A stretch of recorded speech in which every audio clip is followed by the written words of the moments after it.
Channel. I am Khadija, Certified Life Coach, and this is going to be the beginning of the next series of videos I'm going to do with family relations around the holidays.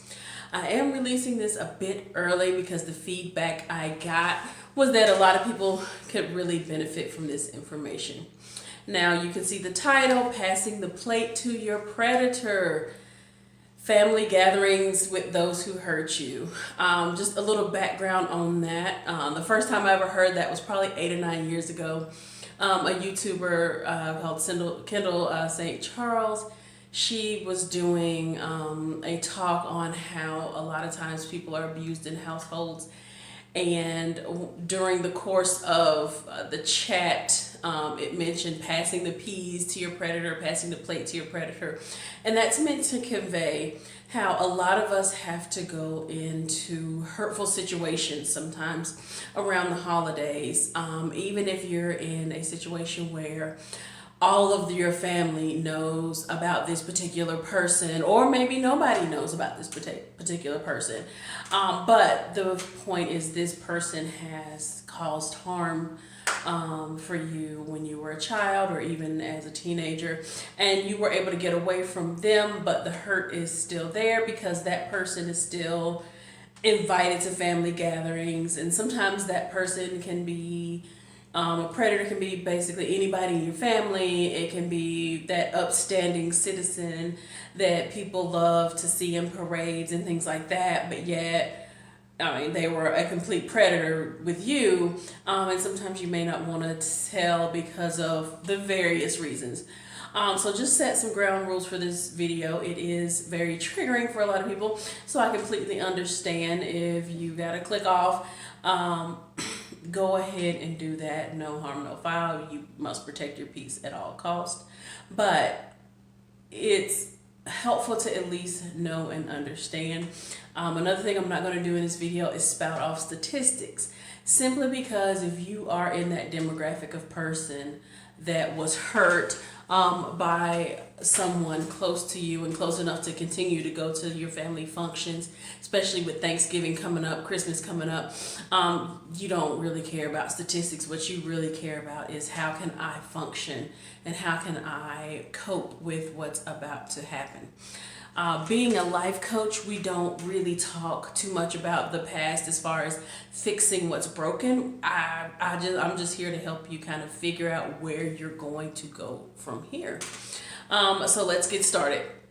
First thing I would say, I'm all about just don't go. Don't put yourself in a position where you may have to be around somebody that has hurt you, so you are reliving that pain. It is not worth it. But I also live in a real world, and I also understand that there are tons of reasons people would still go, and that's what I deal with. I've worked with a few people that when they come and tell me, oh my gosh, I had to go with my childhood molester, and we have to go to this family function, and we got to take the happy family pictures, and I got to sit next to them at a Thanksgiving table. How do I deal with that? So that's a few things we're going to talk about now. First thing you have to figure out is, what are you getting out of going? Are you getting a chance to see your favorite aunt or uncle? Are you getting a chance to see family members that you don't normally get to see? And then I would say work around that. Is there a way that you can meet them at a different time, even if it is Thanksgiving, if you're flying in, and there's that one relative that you just absolutely love, can you see them separately? And I understand sometimes the answer is no. But if at any chance, if you can, just stop and okay, why am I really going? And that way you can really think about, do I need to go? Now, another thing you can do is you can go with a friend, preferably somebody that knows what is going on, somebody that can kind of help see if anything starts to trigger you, somebody that knows, hey, if this person gets too close for me, I'm going to need you to be a buffer. for them.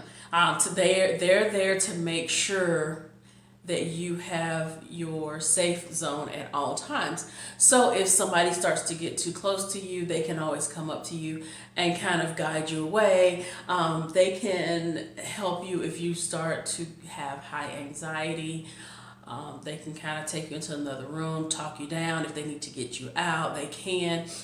So that's another helpful thing you can do, because at least you have an outside observer to your behavior that can maybe pick up on things that you may not be able to. The next thing is set a time limit, especially if this is something that you are around multiple people that may have caused harm to you, but you still feel like you need to go. So set an hour, like, hey, I'm going to get there at 1, I'm going to leave at 2, no matter what. And that will help you keep control of the situation. That will help you at least time the situation. And if you take somebody with you, no matter what, you leave at the time you say you leave. Because that way, that will give you the opportunity. It's like, hey, I am in control of me at all times. Now, if you want to go back, then fine, go back. Even if you just get in the car and drive down the road and take a breather, that's still better than feeling like you are stuck within a particular situation, and we don't want that, especially if your childhood abuser was somebody, like I say, who's very prominent, and you have to sit there while they're getting pats on the back and everybody's talking about what a great guy or great gal they are and how they're just loved all the way around, but you're sitting there remembering all of these bad things, and it's just kind of like, wow, what do I do now?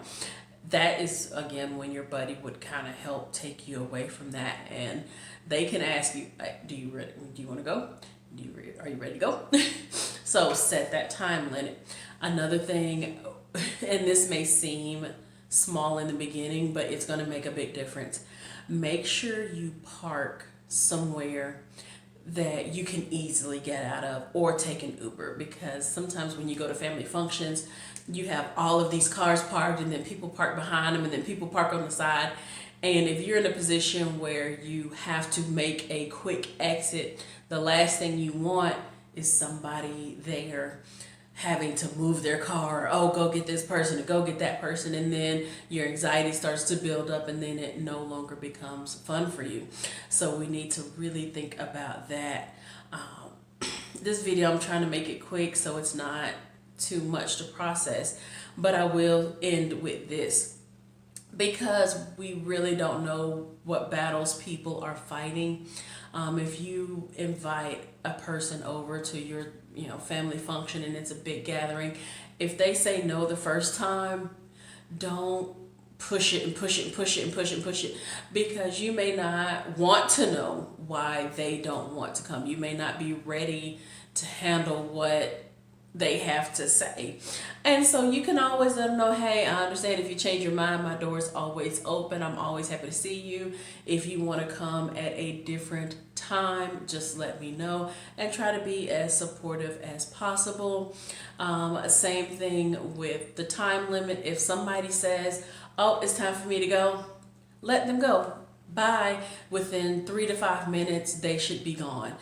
Don't hold them. Oh, why are you going? Oh, let's go. Oh, because once again, you don't know what they are going through on that opposite end.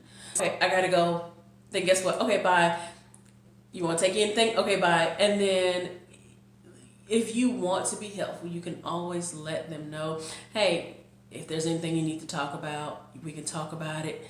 But also be careful in doing that, because you may not want to hear what they have to say, and you don't want to cause further damage, because some people really don't understand that sometimes you're not ready to hear what's really been going on in that person's life.